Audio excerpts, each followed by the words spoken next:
Boom. There we go. Hello, YouTube. All right, waiting for the YouTube. There you are, Gunther and Jason. Okay, I was saying waiting for the YouTubers to come back. All is well. Things did not burn down. Ooh. All is good. Yeah, fire alarm, kind of scary. Dog was freaking out. Dog does not like fire alarms at all. Thank you, Salier. Like, at all. So that was not good. Oh, my God. Yeah, we're back now. She's got her water. I've got my water. Oh, God.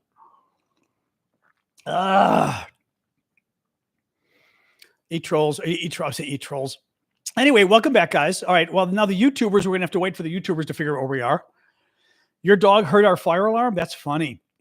Yeah, my dog totally. Oh, that's a number of dogs freaked out when they heard our fire alarm. That's funny. Wow. Oh, that is funny. Wow. Hey, YouTubers. Okay, welcome back. Wow. That's interesting. Yeah, Sasha hates the freaking fire alarm. I mean, and she knows what it is. But she was like, I was grabbing my computer and a couple little things, and she's like following me, shaking, and I'm going, oh, God. Like, don't worry. I promise we're leaving. Don't worry. Oh, my God. Okay, one quick second here. All right, let's get rolling. So, we were talking about the CNN story that says that the reason that U.S. military bases in Europe went on high alert last week is out of intelligence suggesting a Russian attack, a Russian terrorist attack at U.S. military bases. Guys, these people are crazy. I mean, this is Soviet behavior. This is... Again, as I told you before, I'm trying to find words that our TikTok overlords won't get upset about because they get very upset whenever we tell the truth about Russia. These are the actions of a country that is our enemy. Okay? I mean, they're literally planning terrorist attacks on our U.S. military personnel. I mean, that's an act of war. I will tell you this. The only reason the Russians are doing it is because they know they'll get away with it. They know they'll get away with it. Right? Right? I mean, they know in the end what's going to happen, right? The Russians attack us, and what do? Put more sanctions on them? They know we're not going to go to war with them, right? I mean, I'm telling you, like, it's tough because I'm not sure what the answer is.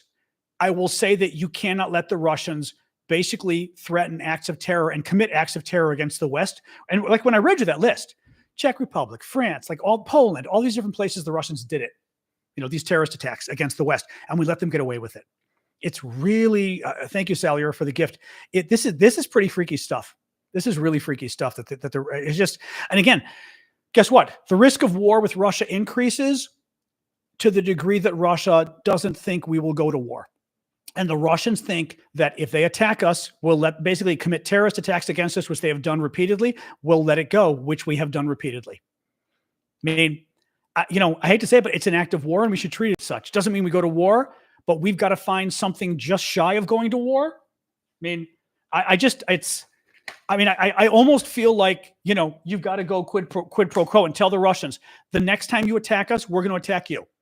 If you attack a U.S. military base, we are going to bomb a Russian military base. And you're going to know we did it because an F-16 is going to do it or a U.S. bomber is going to do it. But to tell them, like, literally, that's what's going to happen next.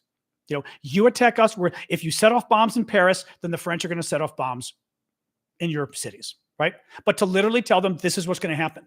Because keep in mind the one final thing here. A, the Russians know we won't go to war because we don't want war. B, the Russians know if we go to war, they lose. Or embargo Kaliningrad. Not a bad idea either. They know that if they go to war with us, they lose. Okay? I mean, nuclear war, everybody loses. So that's not an option. It's not an option, mind you, not an option for us, not an option for Russia either, right? Nuclear war, Russia loses. So they're not going to do that. Conventional war, guess who wins? We do. Now, conventional war would be horrific, lots of death, lots of destruction, but who would win? We would. Russians don't want it. What the Russians want is to keep attacking us, committing terrorist attacks against the West, committing terrorist attacks against NATO, attacking our troops, injuring our troops, and getting away with it. I mean, thank you, Sakanas. There was that story a few weeks. Remember the story about a month ago? Polish border guard that was murdered by a migrant with a weapon. I saw that story at the time, and again, I think NATO downplays these stories on purpose because they're trying to sort of, oh, we don't want war with Russia, and if we admit what Russia's doing, we would have to admit that Russia has declared war on us, literally. But a Polish border guard is dead because a migrant who was sent to the border by the Russian Secret Service had a weapon and killed the Polish border guard. You don't think that was on purpose? You think that guy crafted his own weapon? Really? I mean, sure, it's possible. As I always like to say with the Russians, go to the hypothetical. Do you think Russia would give a migrant a weapon to kill a Polish border guard? Of course they would, right? Do we know they did it in this case? No, we don't. But is it the kind of thing they would do? Of course it is, right? It is incredibly, incredibly dangerous. Absolutely incredibly dangerous what they're doing. And yeah, this is the kind of stuff that could lead to war. But what leads to war is tolerating it. Thank you, Nicholas. Or Nicola. It's tolerating it. Russia does these things because Russia assumes they'll get away with it. That's why they do these things. Just incredibly dangerous. Alexa, lower the temperature 1 degree. So I'm still like warm from sitting. I had to change shirts. Wait, Alexa, what's the temperature set to? Sorry, 1 second here. The AC is set to 75. Okay, Alexa, set the AC to 74. The AC is set to 75. There we go. Thank you, NJ Patman. All right, little more here. So, okay, good story here. New York Times, this is what I was saying, our Russian trolls are not going to be happy today. So we started today talking about the latest update on the Russians having intentionally bombed a Ukrainian children's hospital. They sent a KH-101 missile into the hospital, killed 33 people, including 4 children. Interesting story from the New York Times today. Very interesting. Listen to this. Russia is unlikely to make significant territorial gains in Ukraine in the coming months as its poorly trained forces struggle to break through Ukrainian defenses that are now reinforced with Western munitions. This story seems to reinforce what I think a lot of us noticed in the last 6 weeks or so. I mentioned it with Vlad during our weekend shows that at first, we were all very worried about Ukraine like 6 to 8 weeks ago, maybe 2 months ago, right? What were the Russians doing? Were the Russians going to, really threaten Kharkiv, this kind of stuff? Then it seemed like things turned. Now, mind you, why did things turn around? They turned around because Donald Trump's ban on giving weapons to Ukraine was lifted, right? Trump killed American aid to Ukraine 8 months ago, killed it. Trump ordered Republicans in Congress to kill all aid to Ukraine, and they did. And it was a huge gift for Trump's benefactor, Vladimir Putin. The Russians went on the offensive. The Ukrainians couldn't defend themselves. And frankly, a lot of Ukrainians probably died because of what Trump did. Finally, American aid got turned back on 2 months ago. The aid's coming again, and the Ukrainians have been able to dig in. Thank you, Sakenas, for subscribing, or if somebody got you the gift, either way. A little bit more from this in the New York Times. Listen to this. Hang on. So this is an article from the New York Times saying that basically the Russians aren't going to advance much farther this year. Through the spring and early summer, Russian troops tried to take territory outside the city of Kharkiv and renew a push into eastern Ukraine to capitalize on their seizure of Avdiivka. Russia has suffered thousands of casualties in the drive while gaining little new territory. Thank you, JR. Russia's problems represent a significant change in the dynamic of the war, which had favored Moscow in recent months. Russian forces continue to inflict pain, but their incremental advances have been slowed by the Ukrainians' hardened lines. Michael Kaufman, a senior fellow in Russia and Eurasian program at the Carnegie Endowment, said, Ukrainian forces are stretched thin and face difficult months of fighting ahead, but a major Russian breakthrough is now unlikely. So, great news. I will say this, the New York Times article is very long. It also makes the point, which is something else that we've been talking about. The New York Times article makes the point that, neither Russia nor Ukraine is going to have a breakthrough. It's not really clear anymore how either side is going to win this war, to be honest. But as much as we legitimately worry about Ukraine and not being able to get its land back, guess who else is in trouble? Russia. They can't get out. Russia's got to be able to defend the land it already stole. It already stole like 18% of Ukraine. They've got to defend that land. They can't withdraw troops because the Ukrainians keep fighting them and keep bombing them. They've got and they're getting better weapons as time goes on. They're getting F-16s hopefully in the next month or so. So Russia is in a very interesting conundrum here. Ukraine is too, but Russia's in a real conundrum because they got themselves into a Vietnam. They got themselves into an Afghanistan, which is an analogy that works for America or Russia, Afghanistan, right? Mods, do your stuff. Those guys get blocked right away. And by the way, that name is about to get, actually, you know what, Ash? Get rid of that name for now.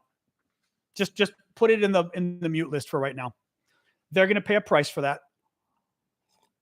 Maybe in a few days we'll unmute it, but those guys get muted. Just the last name is sufficient. All right, a little bit more here. Oh, so this is interesting. So the Indian Prime Minister is in Moscow, and got Putin to agree to release all the Indian hostages. Remember how Russia likes to take hostages, right? They got a lot of American hostages. They've also grabbed a lot of men from developing countries, from India, Sri Lanka, Somalia, Cuba, Nepal, trying to remember a number of African countries in addition to Somalia. And the Russians basically kidnapped them. Some of the men they get legitimately, they tell them, oh, come fight for us in Ukraine and we will offer you 10 times your salary, right? And these guys from these countries that are making no money, like Sri Lanka, where the economy is so bad they're offered like 10 times their salary, right, to go to Russia. So they do it, to go fight in Ukraine. What happens with a lot of these guys, the Indians in particular, a number of these Indian guys from India go to Russia on vacation for like New Year's. Now, why anybody would think, hey, let's go to Russia for vacation in the winter. Isn't that a great idea? We're going to Russia anyway, let alone for winter, right? They go there, and what do the Russians do? They arrest them on trumped up charges and tell them, you can either go to prison for 10 years or you can join the Russian military and go fight at the front in Ukraine. So the Russians, and they did this to multiple nationalities now, they kidnapped these Indian nationals and forced them to fight at the front. India wanted its men back. They said, release our nationals. The Russians were refusing. Russia was refusing to release the Indian nationals. Russia also refused to release the bodies of the dead Indian nationals because a number of Indians were killed. Russia refused to release them. I did a whole video on this, posting like 8 different stories from the Indian press about the Indians were livid. Finally, today, Modi went to Moscow and got Putin to agree to give up the Indian hostages. Guys, India is Russia's ally. India likes to play games here. You know, they're not taking sides in the war, which basically means they're supporting Russia. They're not supporting the sanctions against Russia. And how does Russia return the favor from its allies? It kidnaps their citizens and forces them to fight in the war, and then refuses to even return their dead bodies. It tells you all you need to know about the Russians as allies, but also as a civilized country. Last story.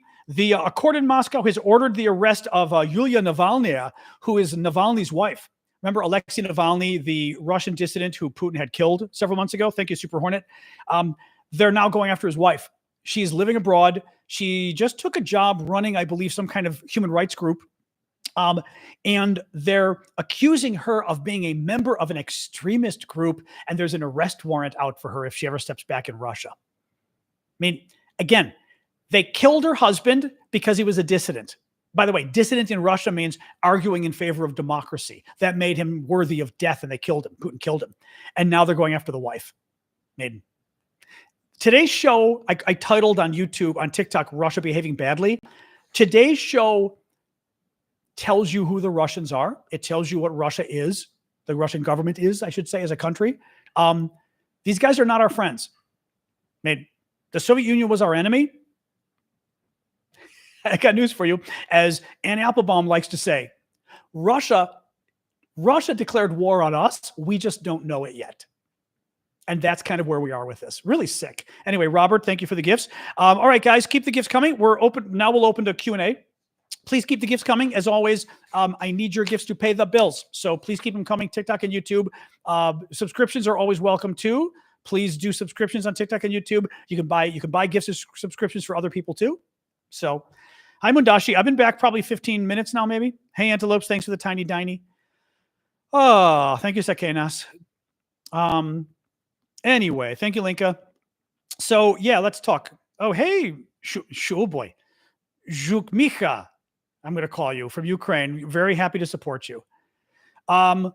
Ukraine and Sweden in NATO? I mean, I'm glad Sweden is already in NATO, so very happy about that. Thank you, Josh. Thank you, Linka, for the gifts. Ukraine, obviously, I think would be a great addition to NATO. They've proven now that they really can fight. They really can fight, which is great. But obviously that's not happening anytime soon, Anyway. That was Dark. I assumed it was Dark Phoenix. Thank you, Dark Phoenix, for gifting more subscriptions.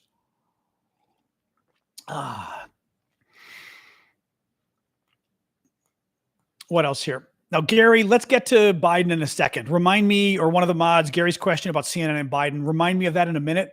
I first want to see if anybody because since we're talking Russia right now, I'd like to stick with Russia a little bit. But let's see.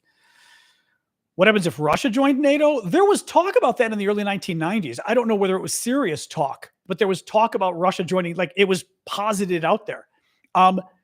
If Russia wants to become a normal country, they could join NATO, but they're not, right? They're not. I mean, Ronald Reagan called them an evil empire. That's not a prescription for joining NATO. You know, Reagan wasn't wrong. Reagan still isn't wrong about Russia. They can't join NATO today. They're not a democracy, and they're our enemy. If they want to change colors, sure. But I think Russia needs to have a revolution, basically. The Russians need to overthrow their government. They need to change their system of governance. They need to have a democracy, go back, not go back to, but go towards being a democracy. And then, just like Eastern Europe, right? Eastern Europe joined NATO because they became democracies. Hungary and Slovakia seem kind of interested in going back to the old ways. They seem to enjoy the communist dictatorship model, which is really sad, the pro-Soviet model. But the rest of the countries decided to become democracies, and they got welcomed into NATO. It would be probably again, the problem is Russia has to change so much before they could join NATO.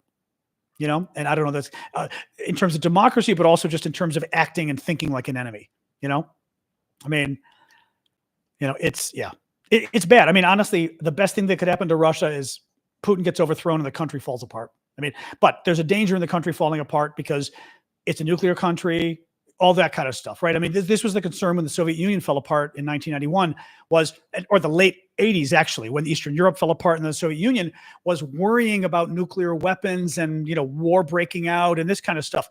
Russia falling apart would be good in many ways because they're just a pariah and a perennial problem. And if they got neutered, it would be great.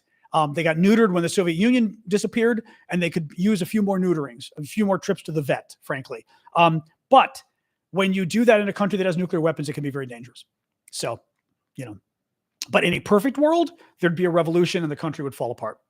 And Russia would be like a little, you know, little bit of Moscow and St. Petersburg left.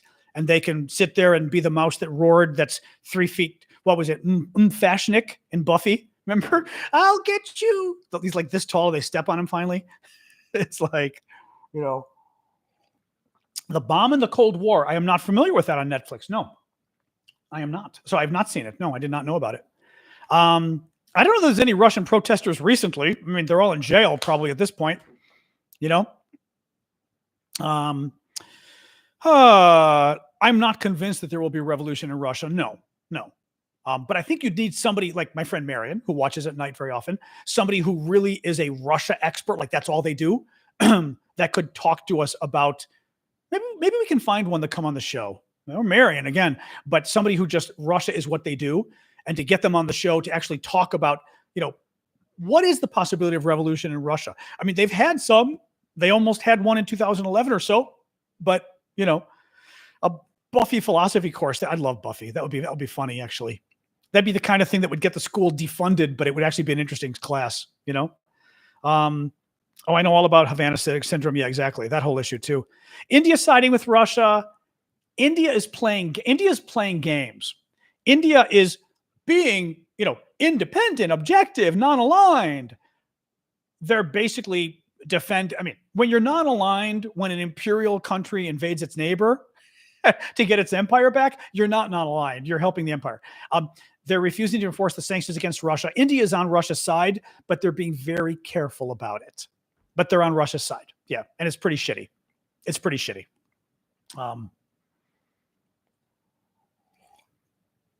You know, anyway,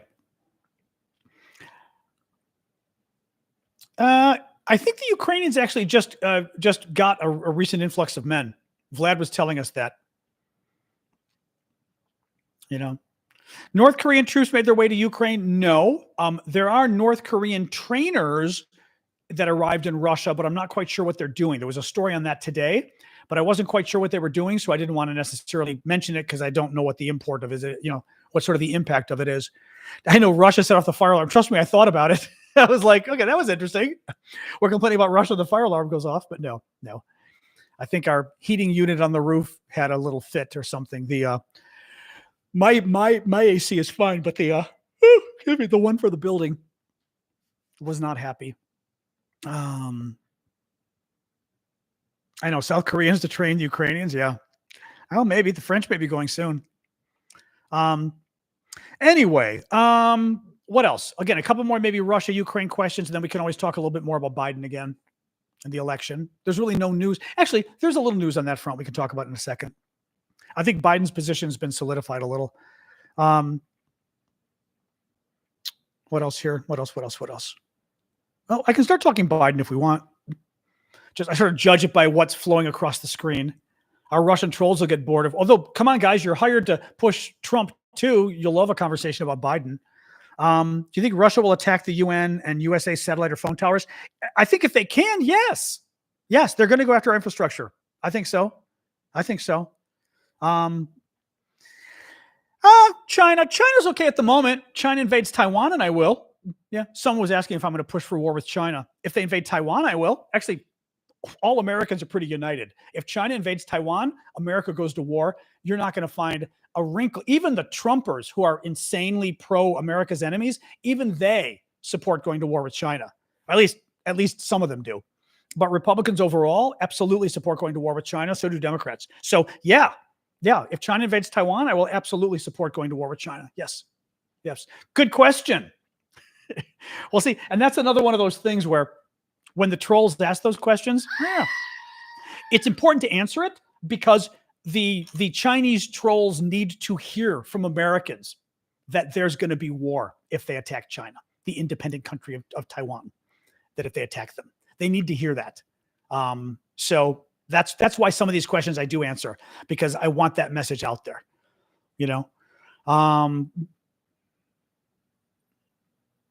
Taiwan's important for starters because of semiconductors. They make 90% of the world's top semiconductors. China doesn't. China wants them. China gets them, and China will control the entire computer industry worldwide. NVIDIA. Guess who makes NVIDIA chips?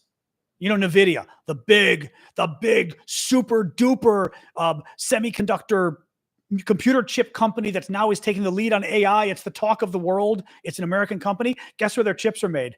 Taiwan Semiconductor. Right? I mean, just to give you an example, the people who have at least heard of NVIDIA, right? China takes, it is on just that front alone, it's huge. But there's also strategic implications. China takes Taiwan, and now you've got sort of greater threats in the region of the Filipinos, the Vietnamese, other countries getting worried as well, But America has long been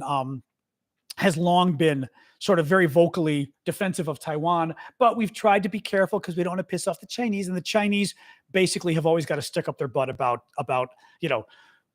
they're very sensitive. It's kind of funny, but as a superpower goes, they're very prickly, which I couldn't care less, but people are always very careful with China, and I'm not, because we don't want to upset them. And I'm like, upset them, who cares?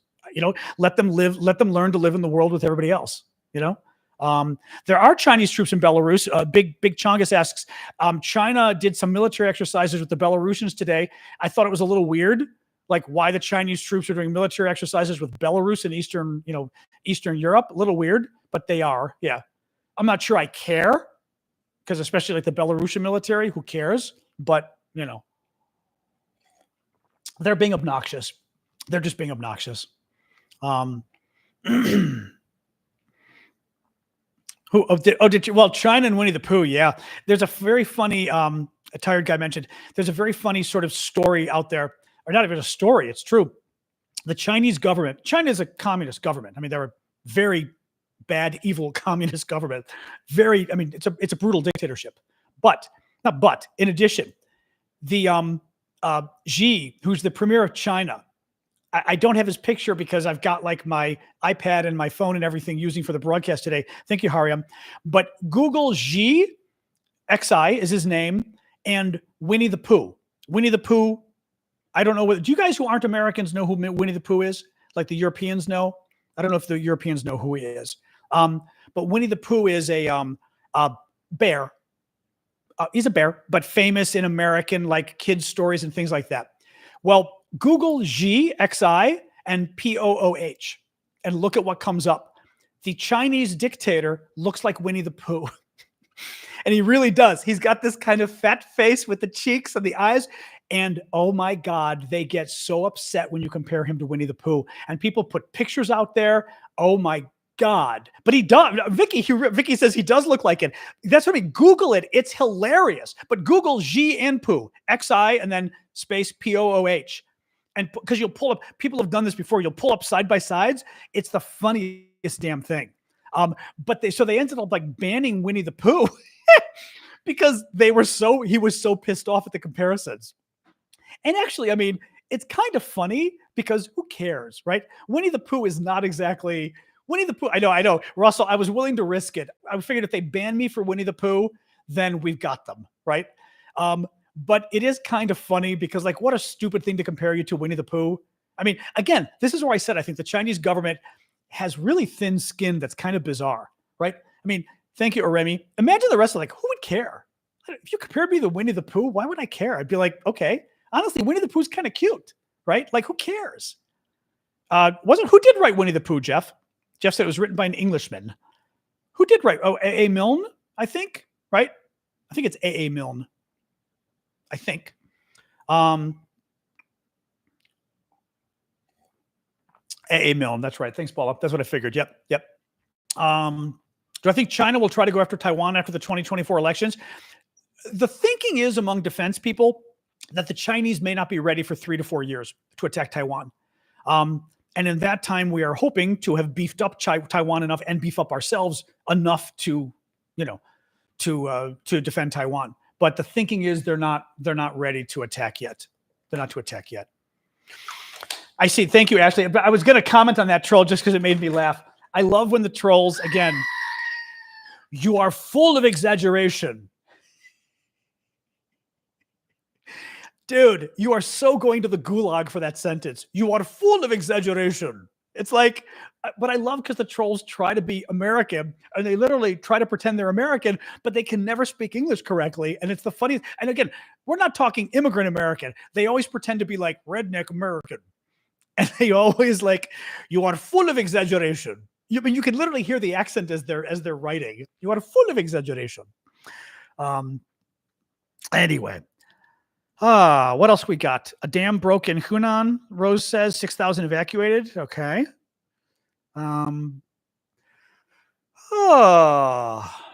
Russia does have the right to defend itself. Russia does not have the right to bomb children's hospitals. Russia does not have the right to kidnap thousands of Ukrainian children as little puppies that they stole during the war and decide to give them away to Russians instead of returning them to their family. Russia does not have the right to be war criminals, to commit genocide. So, yeah. You literally bombed a children's hospital yesterday on purpose, Russia. So don't give me this. Russia has the right to defend themselves. If that's defending yourself, you guys really are. You're even worse than I think you are. You know. Oh, hey, D-Lyle. Somebody did give you a subscription. Well, TikTok and YouTube will throw the subscriptions out randomly. So like I don't see it, but I think maybe the person as they're doing it sees it. I don't know if any of you saw if you did it for D-Lyle, although it might not have been today too. I don't know. But remember, that means you get special little emojis and you can join the weekend show Saturday mornings if you're around. So if you're around, it's nice. What else we got, guys? What else we got?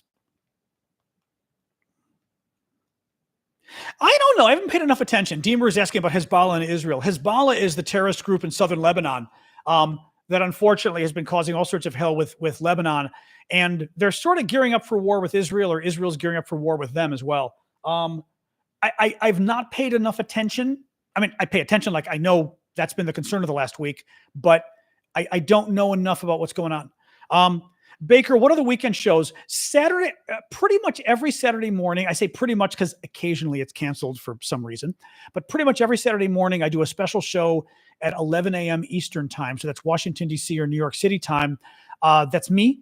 Often it's our friend Vlad from Ukraine who will join us as well when he's available. And it's a special hangout we do for an hour that is just us. The other people can't join us. So we do it as an intentional thank you for the monthly subscribers. It's fewer people, which is nice because basically it's like 100 people on TikTok. Usually it's maybe 12 to 14 people on YouTube, 12 to 14 people on Discord, so that we get like 130, 140 people. But it's a small enough group that I can see all the comments. You guys can ask questions. It's like a nice hangout. And I don't do news. I mean, we can talk about news, but I don't actually prepare the news.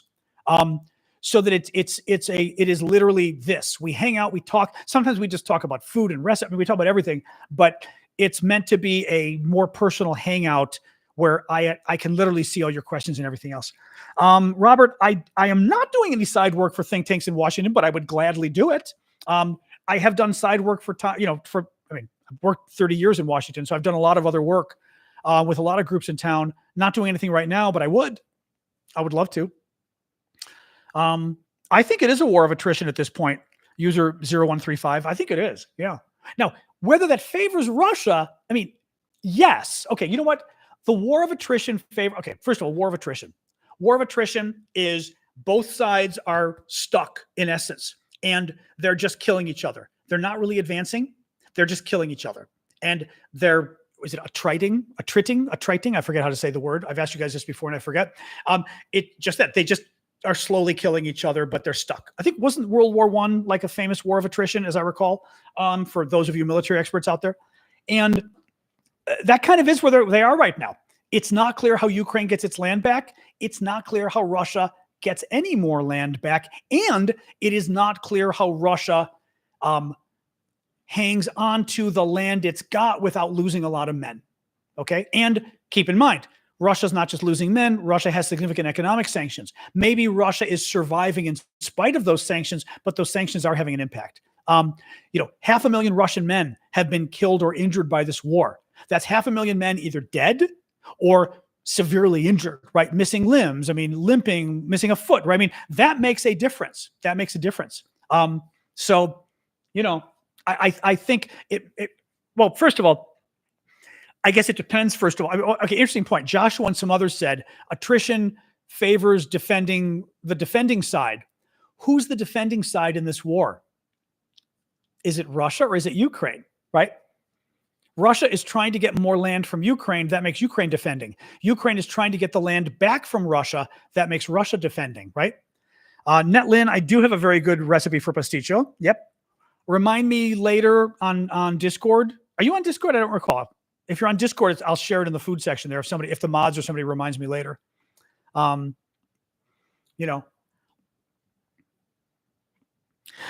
but that's the question. We don't know. I mean, AJ saying what happens if half of Russia's troops dies. I mean, that's the thing. Who knows if Russia cares at all? I don't know. I mean, here's the thing. And I said, there's a contradiction with Russia. We hear and we believe that, oh yes, Russia will keep the war going forever. They're a jug. Even if all their men die, they don't care. They're an evil dictatorship. But then we also hear that Putin is deathly afraid of basically being overthrown if he has a military draft, that he won't do it because he's afraid of the Russian people getting upset. Well, either you're a secure dictator who can do whatever you want, and it doesn't matter how many men die, or you're afraid of getting overthrown, and therefore you're afraid of having a military draft, among other things. So that is something I have still not have a Russian military expert, a military expert of Russia, about Russia, explain to me that sort of dissonance there, right? Right? They're a dictatorship that doesn't care how many of their men die versus, oh boy, if we draft anybody else, right? If we have a nationwide draft, people will overthrow him. It's weird. Vaguely, I love your cat, but I'm not convinced we have such a thing. Do we still? I'd be surprised if we actually have that. I mean, it's sort of like a dead man switch. I'm assuming like we all get killed and the computers take over and send off our nukes, I think is what you're talking about.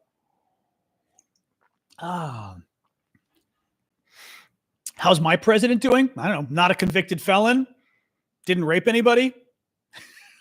Didn't try to violently overthrow the government. Didn't kill too many people during COVID. Isn't friends with America's enemies. Doesn't think our troops are suckers and losers. My president's doing pretty well and has the best economy in 50 years. I think my president's doing pretty well. How's yours doing with 500,000 dead in Russia? And well, 500,000, I should say, dead and wounded in Ukraine. So,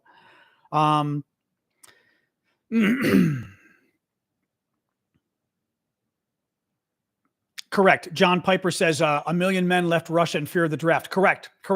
When Putin like launched the war and was kind of not drafting but quasi drafting people, up to, I don't think they know the exact number, but up to 1 million Russian men fled the country, which was great because it was men of draft age, which means young men, right? Men in their late 20s, early 30s. A number of IT professionals, information technology professionals fled Russia. That's the worst people. You don't want your computer specialists, right? Your tech specialists to leave. They're the ones who left. So interesting. Boy. Anyway.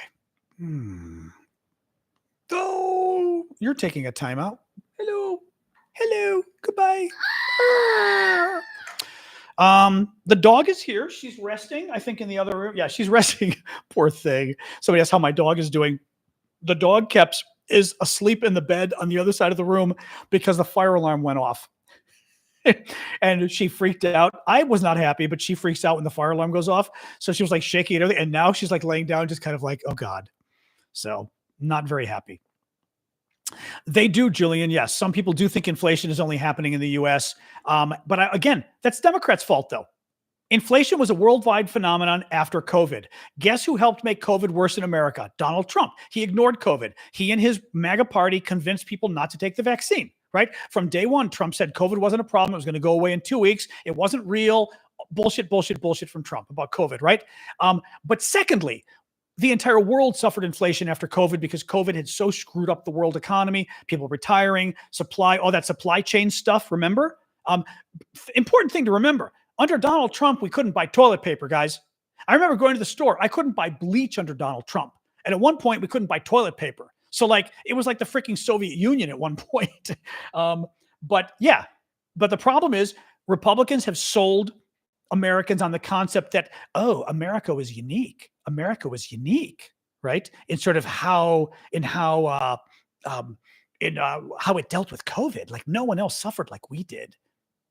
Okay, and that inflation, and that the world didn't suffer from inflation too. The whole world suffered from inflation. It was a response from COVID, coming out of the COVID economic disaster. But again, Democrats didn't say that. Democrats should have said from day one, if we have inflation, it's because of COVID. And if it's because of COVID, guess who gets the lion's share of the blame? Donald Trump. I would have called it Trumpflation. I sort of coined this the other day, Trumpflation. We suffered from Trumpflation. Trump so screwed up COVID that he sent the U.S. economy certainly into an inflationary spiral, in addition to the fact that after COVID, that was going to happen anyway, but Trump made it work. But again, Democrats suck at messaging, so don't look at me. Thank you, Tia Marie. I'm not so left. I just happen to be pro-American. Pro-military, pro-American, pro-freedom, pro-democracy, pro-the Constitution, all the things that the MAGA crowd aren't. You guys like Russia. You like our enemies. I like our friends. Difference between I like our troops. You guys don't. You call them suckers and losers. So that's not left. That's American. You guys forgot what it means to be American, sadly. And the fact that ugh. I'm happily pro-war. Yes. Pro-war. Yeah, I am. If it means when I'm pro-World War II, aren't you? Or do you guys support like the bad guys in World War? I mean, you support all of America's enemies. Do you support the bad guys in World War II as well? Like, do you support the bad guy? Do the MAGA people support the bad guys in World War I?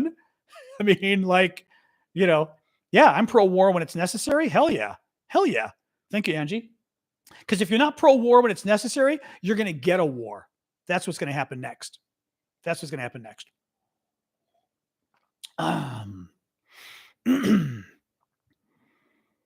What else here?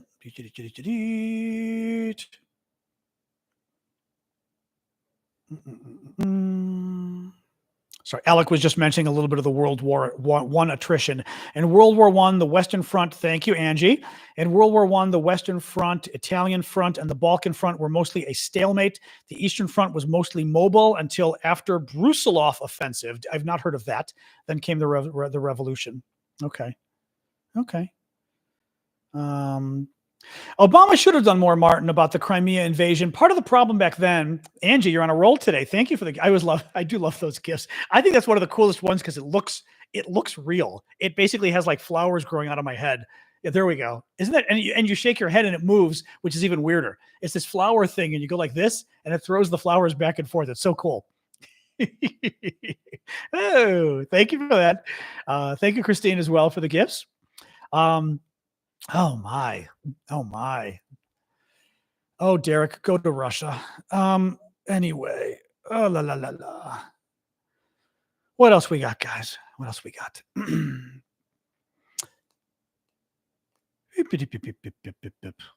Oh, yeah. No, good question, Praxis. Right. Praxis said Jerry's original question about why CNN turned against Biden. So CNN and also the New York Times are going nuts. CNN especially, 24 hours a day going nuts against Biden, trying to get Biden to basically, I think they're trying to get Biden to resign the presidency, not just to, drop out of the race. They're not pro-Trump. Again, people on the left, people on the right are crazy when they talk about the media. The right wing in America, the Republicans before MAGA and MAGA today, they've got to attack the media because the media is the only people holding them responsible for their lies, right? Donald Trump. I mean, guys, it almost is annoying to have to even explain why Trump is a horrible human being and a horrible American and a horrible president. You all know, right? The people who can most hold Trump responsible are the media. I mean, it's the voters, but it's the media, right? Because the media gets the message out. It tells people about Trump's crimes, about what Trump has done. Republicans learned way before Trump, going back 30 years, that their lies and their extremism would get called out in the media. So they basically attacked the media. They told people, you can't trust the media. It's liberal, right? So think of it. Think of Trump's most recent thing, right? When Trump became president, right? What did he call it? Fake news. Everything that was true about him, well, we know it now. Everything was true. It was all fake news. Republicans started the fake news thing 30 years ago, and it was a way to stop the media from calling Republicans out on their lies. Then you get to Trump, and it's even worse, right? So I've never. I guess my point. Sorry, we're talking about criticizing the media. So that's the first thing. On the right, they claim the whole media is left wing because anybody who doesn't agree with Lord God, Trump or whoever is left wing, right? On the left, there's a lot of people who just think the media sucks. Like they think the media is sucking up to power. So they're not really right or left, but they want to be friends with the president and they want to be friends with his staff. So they're afraid to be critical of them, right? I don't think that's the case. I think the bigger problem with the media and I mean, I've written for The Economist, among others, right? Like I've worked as a professional journalist, is I think most reporters do try to be fair. The problem is, reporters like to write sexy stories. They don't like to write boring stories.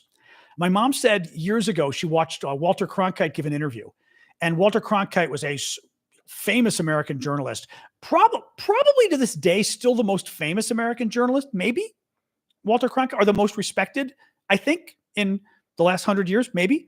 And Cronkite once was asked about why the media is always doing stories about death and murder and rape and the kind of disasters and things. And he said, because nobody wants to read about the cat that didn't get stuck in the tree. Right? Think about that for a second, right? Nobody wants to hear about the cat that did not get stuck in the tree. Disasters are interesting. Political stories that are mean and nasty. It's interesting. So the media looks at this and they go, Biden, he might be dying. He might have Parkinson's. I mean, all this crazy stuff that they've made up about him. That I'm not saying it's fair, but it's interesting. Hillary Clinton and her emails. It's interesting. The Russians stole all the Democratic information, right? The Democratic computers. They gave it to WikiLeaks that was basically secretly working for Donald Trump, really. I mean, Julian Assange admitted that he wanted Hillary to lose. That's what he was doing. And it was an interesting story, even though, of course, the media helped get Donald Trump elected. So the problem is the media sort of gets into this. You can whip a frenzy in the media, and stories can become a frenzy. I've done this as an activist or as an advocate, whatever you want to call it, a public relations person, where I have whipped the media, especially on like LGBT rights stories. I've been very good at whipping the media, national and international media. I've got a number of stories that went international that I whipped, basically. I say whip meaning like, and it's a special skill to get the media interested, and then the media starts feeding itself. Like other media see the story and they want to get their angle of the story, right? And the media does one of two things. Either they ignore a really important story to death, and you sit there and say, how is the media not covering this story, right? Or they go crazy and they just like get into a feeding frenzy of, I cover the story and then you cover the story and then you cover the story and your boss says, I want our angle on the story, and it just grows. And with the Biden stuff right now, the media is like, in the middle of sex, basically. Thank you, Angie, on this story. And they can't, or they're in the middle of a drunken stupor and they can't control themselves because they're having so much fun with this story. And it's screwed up. It's very screwed up, you know? It is Hillary's emails I can dig. This is absolutely the Hillary story. What they did to Hillary Clinton is exactly what they're doing to Joe Biden. Now, as I've said before, though, Biden, you know, it's not like there's nothing there, right? Biden made clear during that debate, he's old. I mean, I was not thrilled with the Biden that I saw on the debate stage, right? So there is something there. But literally all week, CNN and the New York Times have been trying to convince people that Joe Biden has, that's the latest thing. CNN and the New York Times have been trying to convince people that Joe Biden has Parkinson's. CNN, I may have told you guys about this because CNN, I saw them do this the other day. Like out of nowhere, they're starting to talk about Parkinson's. I'm like, Parkinson's, right? New York Times too. Well, the reason they jumped on it, among other reasons, is because a Parkinson's expert, a doctor who's an expert in Parkinson's, came to the White House multiple times over the last year. Yeah. Well, okay, for example, Joe Biden launched a Parkinson's initiative, a big initiative to cure Parkinson's disease. Do you think the Parkinson's expert might have been coming for the White House to consult on the huge Parkinson's, program that Biden was launching? Possibly. The White House today released a letter from the White House doctor, 2-page letter that said Biden doesn't have Parkinson's. I tested him. He said, I tested Biden for Parkinson's, for dementia, a number of other diseases. I forget what's the other, I'm forgetting some of the other diseases he mentioned, but all kind of cerebral brain nerve diseases. And he said he was negative on all of them. I don't know what CNN and the New York Times are doing is they're dying to have a juicy story, but this is pretty, neurological. Thanks, Gunther. I was close. It's kind of gross what they're doing, though. And as I said, Biden is definitely old. I'm not going to defend him on that front. But going out there and claiming he has Parkinson's based on the White House visitors logs is really shitty. Here's the other thing, too. What if his wife has Parkinson's? I was thinking of this today. The White House visitors logs could have a Parkinson's expert come repeatedly because Mrs. Biden could have Parkinson's for all we know, right? I mean, I don't think she does. I'm not saying that. My point is, it is just as likely that she's got it than that he's got it. But they're assuming that it's Biden, right?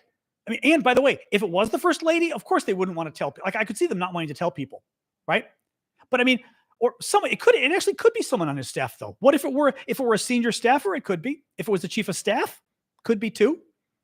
Yeah, I'm not big on the Dr. versus Mrs. thing. That always pisses me off, David. I know they like that. I find it annoying, to be honest, but whatever. I know that's her shtick. I find it annoying. I'm also, by the way, I don't believe in the title doctor anyway, because if she's a doctor, I'm a doctor. I've never liked that crap. I think doctors for doctors are fine. I'm still not going to call you doctor in public. I'm going to call you doctor when I'm in your office and you're probing me. But when we go to restaurants, you are not Dr. So-and-so if you're an MD. And if you're not an MD, you're not a doctor at all, in my view. So the whole PhD thing just pisses me because I'm a JD. Why aren't I a doctor? You know what I mean? I don't like it when people call themselves doctors. I realize for women, it's a whole other issue because women have never been fully recognized in their professions and all of that. So I get it for women wanting the respect, but I don't think PhDs should be called doctors anyway, period. Oh, Pablo's upset that his little Russians are getting called out. Sorry, Pablo. Poor Pablo. Poor Pablo. Your mom's a doctor and researcher at NIH. That's cool. Very cool. Yeah, Biden didn't lie about the troops, but whatever. I mean, Trump literally said our troops are suckers and losers. Literally.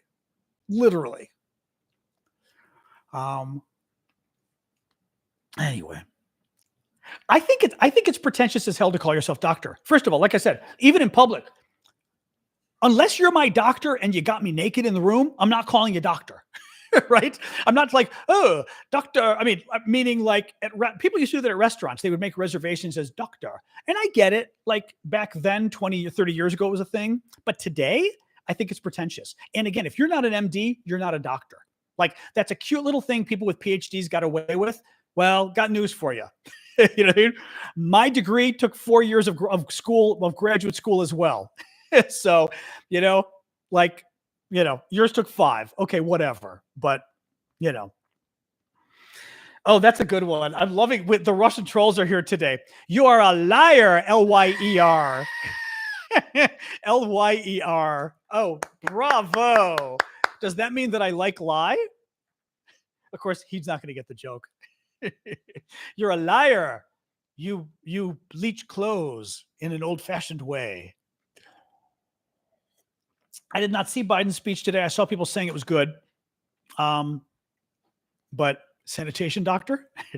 But I heard this. I just don't know. I haven't seen. Oh, that's interesting. Houndrider says doctor was used for PhD first. Is that true? That's interesting. Oh, that's very interesting. Huh. Very interesting. Huh. Finland? What's going on with Finland? Orange heart person. What do you think of the Finland situation? Is something going on with Finland? I don't know. What's going on?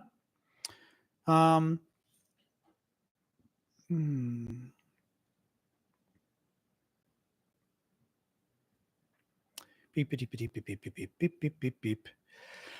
Oh, sure. I'm looking at you guys' comments. Is Russia going to run out of money? I mean, we don't know. Well, are there any options if he chooses to step down? Well, yeah, Rosie. I mean, it depends what you mean.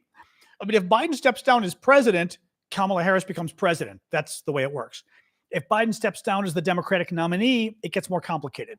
You know, I don't even know what there is a process, but I don't even know what the process is. It would have to be the convention. Maybe they would have a first vote.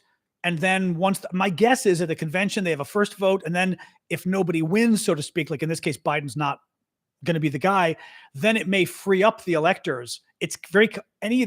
Our system is very complicated, but my guess is it frees up the electors and then people can vote for whoever they want, which can be difficult because it means the American people would not be selecting the candidate. It would be Democratic Party leaders electing the candidates. So it could be very messy.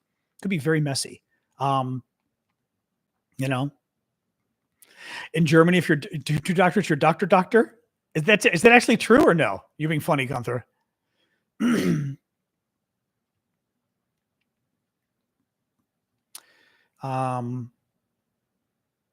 mean, look, I haven't looked up the convention stuff in a long time, but there are actual delegates, like you run to be a delegate. I think like you actually run to be a delegate in some cases, like private citizens get on the ballot to be a delegate. So you literally see people like me say, I'd like to be a delegate. So some of the people are regular citizens that run to be delegates. Other people, every member of Congress is a delegate for like Democratic conventions, for example.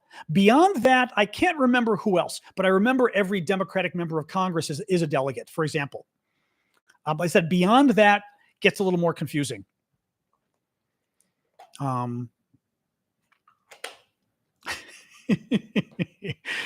That's cute. Get off my lawn.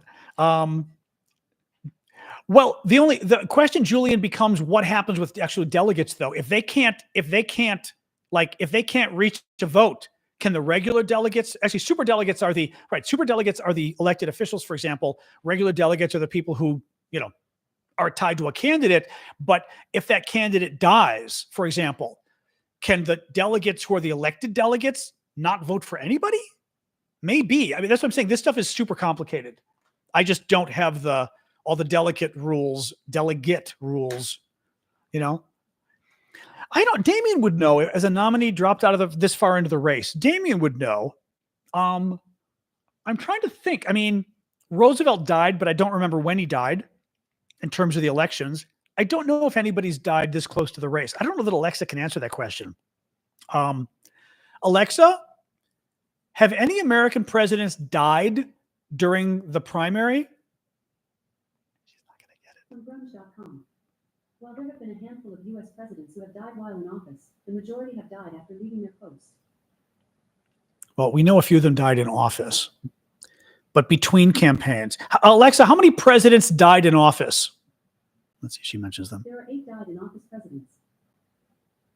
Alexa, raise your volume. Alexa, tell us the name of the U.S. presidents who died in office. Okay, I can announce this to all your devices. Ready to send? Oh my God, shut up already. God, you're so bad. She's sending it to all my devices. God. Correct. Alexa, which U.S. presidents died in office? There are 8 American died in office presidents, and they are William Henry Harrison, Harrison, Zachary Taylor, Abraham Lincoln, James A. Garfield, Garfield, William McKinley, Warren G. Harding, Franklin Roosevelt, and John F. Kennedy. Okay. So we don't, I mean, but I don't know number of them. I mean, Kennedy died the year before the election because he died 63. The election was 64. Lincoln, who the hell knows when Lincoln died, meaning as far as elections and stuff, right? And also the process back then, God only knows too, right? 1864 or say it should be 1865. I mean, you know. Wikipedia, Solek says Roosevelt won re-election in 1944, but died in 1945 after his physical health seriously and steadily declined. Okay. So he died right after he was in office. Lincoln was in his second term. Okay. Jimmy Carter is still around. Yeah. His wife died. I think he's in hospice care, like still. Yeah. Women, 1919. When could women start voting? Was it 1919-ish? Alexa, when did women get the right to vote in America? 1920, Michael says. New Zealand became the first. Oh, God. Alexa, shut up. God. American women gained the right to vote in 1920. 1920. Okay. Australian women- Alexa, stop. My God, she's telling me about New Zealand and Australian women. I'm like, oh my God. I swear to God, it's like a Star Trek episode. It's like Data, shut up. You know? Oh my God. I thought it was 1919. I'm thinking 19th Amendment, 1920. Yeah. I know. Sorry about your Alexas, but it helps during the show. I do. Like, I find Alexa can be very good, but sometimes I like Google more, to be honest, but Alexa, I think, has better music. So I tend not to kind of, oh, so sad. You have to leave us, Russian troll. Oh, the Russian trolls are still putting out their conspiracy theories about how the war started. Yeah.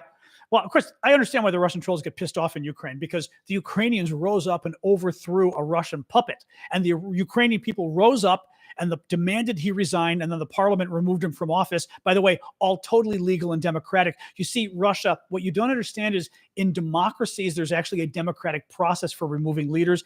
And if the people rise up, they can demand a leader step down. And if the leader feels the pressure to step down, that's just the way it works. And I realize you lost your little puppet in Ukraine. Sorry. So sorry. So sad.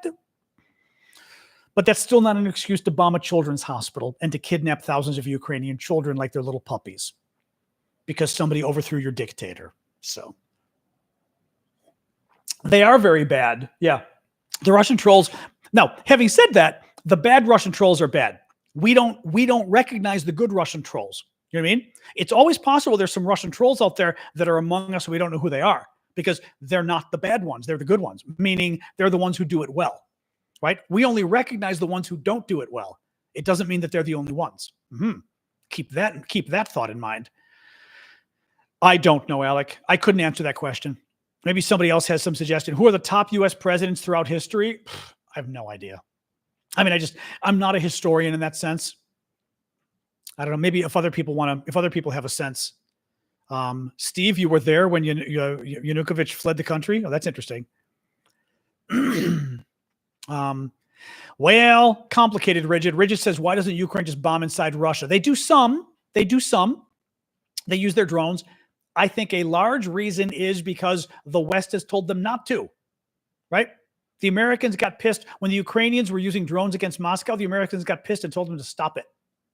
So I think that's a lot. I think that's a large part of the reason is we've told them not to, you know? You cannot hire me as a lawyer because I don't have, I'm not a registered lawyer, so to speak. I don't have a bar membership. So alas, because you have to pay money. And I was like, why? $300 a year just to, you know what I mean? Just to be able to say I practice as a lawyer. There was because I don't practice law. There was no reason to. So yeah, sorry.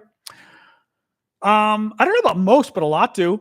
Al, most Americans keep a gun at home. A lot do. Dem versus Republican. I'd be very curious I can ask Alexa, but you guys get upset when I do that. Alexa, what percentage of American homes have a gun? According to an Alexa Answers contributor, It is estimated that about 42% of U.S. households have at least one gun in their possession. 42%.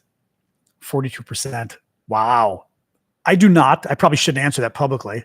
See, as an American, I feel like I shouldn't let you know if I do or don't. Because that's kind of where we come from here. Yeah, 42%. According to Alexa, it was 42%. So I know. See, the other Americans are going, I was going to say 50. 42 sounds pretty good. Right? Like, could be worse.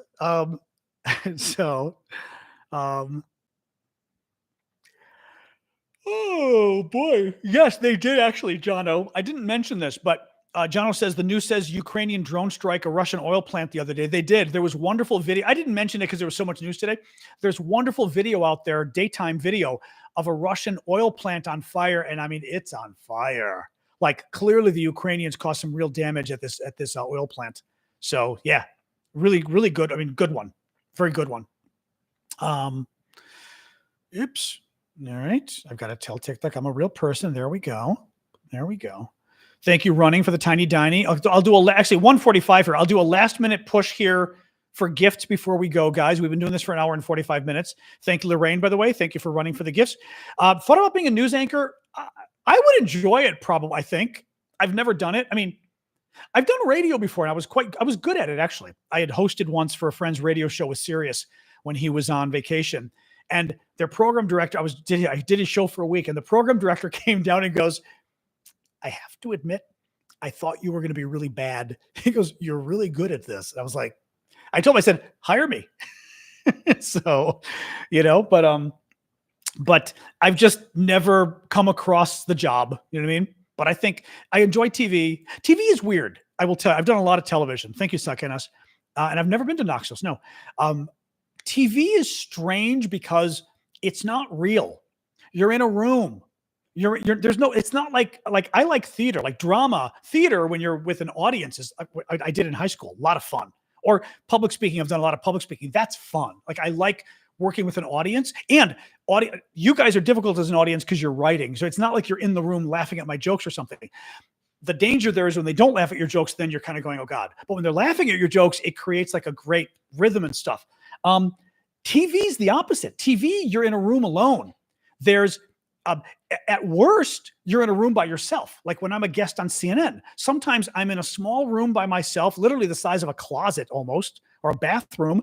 And there's a camera, but there's no cameraman. The cameraman is distant. So you're in a room alone and you've got the host in your ear and the other guest in your ear. And you're trying to have a discussion with somebody where you're only listening in one ear to what they're telling you. It's very confusing. It's very confusing. And it's not fun because it's not like, you're before millions of people. You're not. You're in a room alone. In a studio, it's a little more fun. Meaning, when you're I've been seated at a desk. Like I went on Hardball once. That was actually very fun with Chris Matthews back in the day. Thank you, John S. And that was fun because it was like him at a desk, which is kind of fun. We did it once with maybe another guest. I don't remember, but that was kind of like sitting at a desk. I enjoy with the host because you can have a much more personal conversation like this. But it's still not speaking to millions of people when you're on TV. You're speaking to the host and a cameraman. It's weird. Yeah. So like I like TV, but there's a weird aspect to it because you're not before an audience. You're not before anybody, even though a lot of people see it. It's because I think audiences are more fun in a way. You got to go clean your gun. That's cute. Anyway.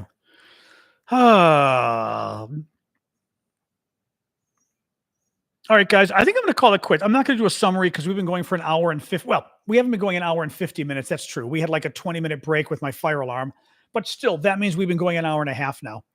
How do you actually win a war? Practice. I mean, what do you mean?